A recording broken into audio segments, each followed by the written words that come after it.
ఇది ఎంతవరకు కరెక్ట్?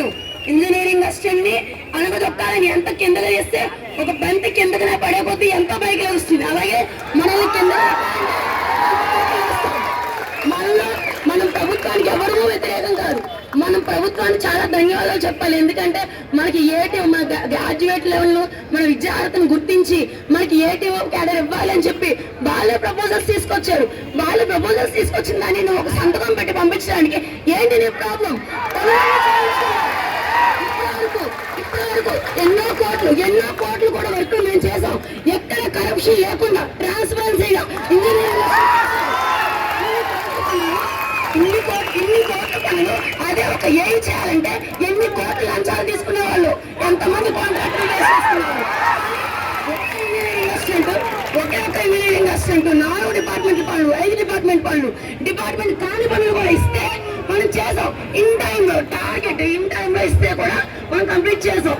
అంటే స్టఫ్ ఉందని కాబట్టి కదా. సచివాలయంలో కూడా ఏదో నాన్ టెక్నికల్ వర్క్ టెక్నికల్ సంబంధించిన వర్క్ ఉంటే మండలంలో ఎంపీడీఓ సహా అమ్మ టెక్నికల్ స్టాఫ్ ఇంజనీరింగ్ అసిస్టెంట్ ఉన్నారు కదా, వాడి చెప్పండి. వాడైతే ప్రతి పని చేయడానికి సచివాలయంలో the best and staff candidate ఎవరు అంటే ఇంజనీరింగ్ అసిస్టెంట్.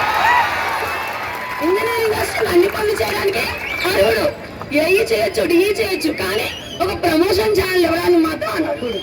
ఎంత న్యాయం, ఎంతటి అన్యాయం! ఇంతటి తీరని అన్యాయం చేస్తే ఇంకెంతకాలం మనల్ని అనదొక్కుతారు వీళ్ళు. మన ఎక్కడి నుంచి ప్రతి ఒక్కరు కూడా ఆధారంగా చేసి ఇన్ఛార్జీలు ఎవరైతే ఉన్నారో ఇక్కడ వెళ్ళి రేపటితో అందరూ కూడా రెసిగ్నేషన్ లెటర్స్ ఇవ్వాల్సిందే.